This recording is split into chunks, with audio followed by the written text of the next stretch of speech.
আসসালামু আলাইকুম। ইনকিলাব মঞ্চের মুখপাত্র শরীফ ওসমান হাদি গুলিবিদ্ধ হয়ে জীবন মৃত্যুর সন্ধিক্ষণে রয়েছেন, আপনারা সবাই জানেন। আমরা এই ঘটনার তীব্র নিন্দা জানাই এবং সত্য কথা বলতে গেলে তফসিল ঘোষণার পরদিনই এমন একটি ঘটনায় সাধারণ মানুষের মধ্যে যেমন উদ্বেগ উৎকণ্ঠার সৃষ্টি হয়েছে, একইভাবে আমাদেরকে বলতেই হবে ওসমান হাদির এই ঘটনাকে কেন্দ্র করে বিভিন্ন রাজনৈতিক দলের মধ্যে বিশেষ রাজনীতি কাজ করছে অথবা বিশেষ রাজনৈতিক উদ্দেশ্যে এই ঘটনাটি ঘটানো হয়েছে। অনেকেই তেমনটা মনে করছেন। তাহলে কারা ঘটালো এই কাজটি? ওসমান হাদি কাদের টার্গেটে পরিণত হলেন? সরাসরি যারা তার বিরোধিতা করছে তাদের টার্গেটে, নাকি বিশেষ কোনো কারণে তাদের মনোভাবাপন্ন, অর্থাৎ ইনকিলাব মঞ্চের মনোভাবাপন্ন অনেক দল, অনেক সংগঠন রয়েছে, তারা বিশেষ কোনো উদ্দেশ্যে এটি ঘটিয়েছে? যেটি ঘটুক না কেন, ঘোলা জলে যে মাছ শিকারের চেষ্টা করা হচ্ছে এটি স্পষ্ট। এবং এই ঘটনাকে কেন্দ্র করে উপদেষ্টা পরিষদের সদস্যরা জরুরি বৈঠকে বসেন, কি করা যায়, কি করতে হবে ইত্যাদি ইত্যাদি বিষয়ে। দেখুন, সরকারের পক্ষ থেকে দাবি করা আশা হচ্ছিল যে তফসিল ঘোষণা করার পরই আইন শৃঙ্খলা পরিস্থিতি নিয়ন্ত্রণে আসবে, কিন্তু আমাদের মতন কিছু মানুষ আমরা দাবি করে আসছিলাম আইন শৃঙ্খলা পরিস্থিতির যথেষ্ট উন্নতি হয়নি, উন্নত করার চেষ্টা করা হয়নি। যেগুলো করা হয়েছে সেগুলো কেবলই আইওয়াশ, এবং নিঃসন্দেহে তফসিল ঘোষণার পরপরই দেশে ভয়ঙ্কর কিছু ঘটে যাবে। অনেকে ব্লাডশেড, বড়সড় ব্লাডশেডের আশঙ্কা করছিলেন। ওসমান হাদি কি তারই সিমটম? জামায়াতের আমির ডাক্তার শফিকুর রহমান তিনি কি বলছেন আমাদের কাছে একটু আমাদের বিবেচনায় নেওয়া দরকার।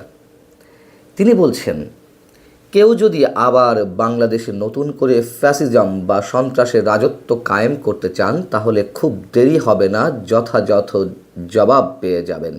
জনগণ সব ষড়যন্ত্র রুখে দেবে। জামায়াতের আমির বলছেন, কাউকে এ ধরনের নোংরামি করার সুযোগ দেওয়া হবে না। বাংলাদেশের মাটি কারো বাপ দাদার জমিদারি নয়, এটা 18 কোটি মানুষের সম্পদ। এবার বুঝুন বিষয়টি কি ঘটতে যাচ্ছে, কাকে হুঙ্কার দিলেন জামায়াতের আমির। এখন তো আর এই মুহূর্তে আওয়ামী লীগ তো রাজপথে নেই যে তারা ফ্যাসিজম কায়েম করবে বা ফ্যাসিজম কায়েমের জন্য তাদের সামনে উর্বর ভূমি রয়েছে। তিনি নতুন করে ফ্যাসিজম কায়েমের চেষ্টা, নতুন করে কারা ফ্যাসিজম কায়েম করার জন্য আসতে পারে সেটি স্পষ্টত ইঙ্গিত দিয়েছেন এবং আমরাও বুঝতে পারছি। আরেকটু খুলাসা করা যাক। ঢাকা 8 আসনের প্রার্থী বিএনপি দলীয় সংসদ সদস্য প্রার্থী বর্ষিয়ান রাজনীতিবিদ মির্জা আব্বাস, তিনি হসপিটালে গিয়েছিলেন ওসমান হাদিকে দেখতে, যেহেতু শরীফ ওসমান হাদি মির্জা আব্বাসের আসনের অন্যতম প্রতিদ্বন্দ্বী সম্ভাব্য স্বতন্ত্র সংসদ সদস্য প্রার্থী। তো মির্জা আব্বাস যখন হাসপাতালে গেলেন তাকে দেখতে, তখন তাকে দেখে ইনকিলাব মঞ্চের সদস্যরা ভুয়া ভুয়া স্লোগান দিচ্ছিলেন। কেন দিচ্ছিলেন? এবং এরপরে সেনাবাহিনীর সদস্যরা মির্জা আব্বাসকে নিরাপত্তা দিয়ে হাসপাতালের ভেতরে নিয়ে যান। তারপরেও ইনকিলাব মঞ্চের নেতাকর্মীরা নানান ধরনের স্লোগান দিচ্ছিলেন। ইনকিলাব মঞ্চের সদস্য সংখ্যা বা নেতাকর্মীর সংখ্যা যাই হোক না কেন দিচ্ছিলেন। আসুন আরও একটু স্পষ্ট হই, জামায়াতের আমির কাকে বোঝাচ্ছে বা একটা পক্ষ কাদের উপরে দায় চাপানোর চেষ্টা করছে। ঢাকা বিশ্ববিদ্যালয়ের ছাত্র সংসদের ভিপি, ডাকসুর ভিপি সাদিক কায়েম, তিনি তার ভেরিফাইড ফেসবুকে একটি পোস্ট দিয়েছেন। কি লিখেছেন? ওসমান হাদিকে গুলি করা হলো, চাঁদাবাজ ও গ্যাংস্টারদের কবল থেকে ঢাকা সিটিকে মুক্ত করতে অচিরেই আমাদের অভ্যুত্থান শুরু হবে। রাজধানীর ছাত্র জনতাকে প্রস্তুত থাকার আহ্বান জানাচ্ছি। আর কিছু বোঝা বাকি থাকে? কাদেরকে বোঝানো হচ্ছে জামাত শিবিরের পক্ষ থেকে? আবার আরও অনেক ধরনের পক্ষ আছে, আমি আসছি। মহিউদ্দিন কাশেমী নামে একজন লিখছেন, যারা এই জুলাই অভ্যুত্থানের নেতাকর্মীদের অন্যতম বা সমর্থক একজন মহিউদ্দিন কাশেমী, তিনি বলছেন ওসমান হাদির কিছু হলে, মানে তিনি ধরেই নিয়েছেন যে হাদি বাঁচবেন না, তার কিছু হলে ঢাকা ৮ আসন থেকে জুলাইয়ের master mind DUCSU VP Abu সাদিককে এমপি হিসেবে দেখতে চায়। আচ্ছা, এটা তো গেল বিএনপির উপরে দায় চাপানোর এক ধরনের চেষ্টা। এবার আসুন সরকারি উপদেষ্টা পরিষদের কেউ কেউ কি বলছেন আগ বাড়িয়ে। মোস্তফা সরওয়ার ফারুকী সংস্কৃতি বিষয়ক উপদেষ্টা, তিনি বলছেন, তার ভেরিফাইড ফেসবুক পেজে লিখছেন, গণহত্যার দায়ে কনভিক্টেড হাসিনা ভারতে বসে একের পর এক খুনের হুমকি দিচ্ছিল গত কিছুদিন ধরেই, আর আজকে গুলিবিদ্ধ হলো ওসমান হাদি। এর আগে হাদি বহুবার ভারতীয় নাম্বার থেকে খুনের হুমকি পেয়েছেন। আমরা এখনও নিশ্চিত জানি না কে বা কারা এটি ঘটিয়েছে।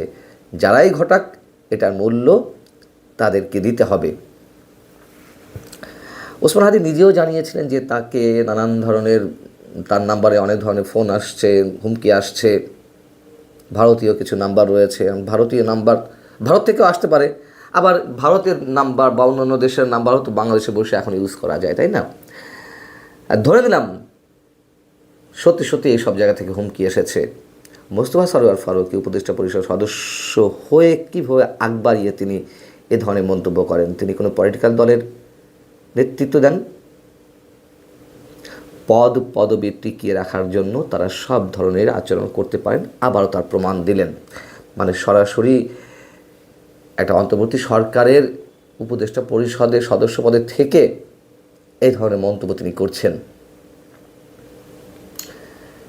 আবার কেউ কেউ বলছেন ওসমান হাদির কিছু হলে এই শহর গুড়িয়ে দেওয়া হবে, ইনকলাব জিন্দাবাদ।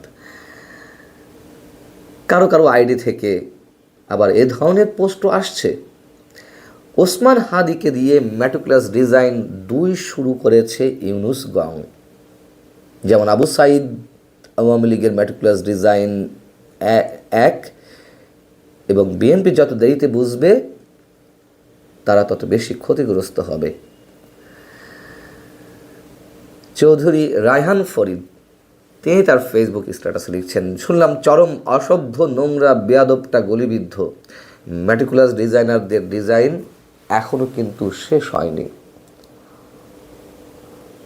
আবার কেউ লিখছেন, আসিফ মাহমুদের অস্ত্রের মজুদের সন্ধান না করেই তফসিল ঘোষণা, এমন কিছুতে ঘটবেই। কি বুঝলেন? বোঝার আছে অনেক কিছুই, এবং অবশ্যই ঘোলা পানিতে মাছ শিকারের চেষ্টা চলছে, এটুকু আমাদেরকে বলতেই হচ্ছে। এবং এটুকুও আমরা আশঙ্কা ব্যক্ত করতে চাই, যেভাবে নির্বাচনের তফসিলটি ঘোষণা করা হলো, যে প্রক্রিয়ার মধ্য দিয়ে, যে পরিবেশের মধ্য দিয়ে,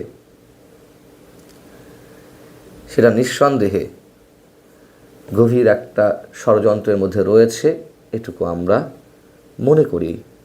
দেখুন, এই নির্বাচন বানচালের জন্য সবাই ওপেন চ্যালেঞ্জ জানাচ্ছে, ওপেন বক্তব্য দিচ্ছেন।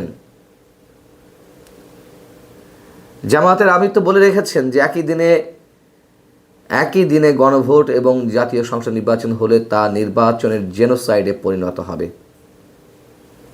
এবং তারাও একাধিকবার বলেছেন যে এই অবস্থায় নির্বাচন সম্ভব নয়। দেশের যে পরিস্থিতি, অর্থাৎ নির্বাচন তারা চায় না দ্রুত। এনসিপি বলেছে, এই ধরনের মন্তব্য করেছে।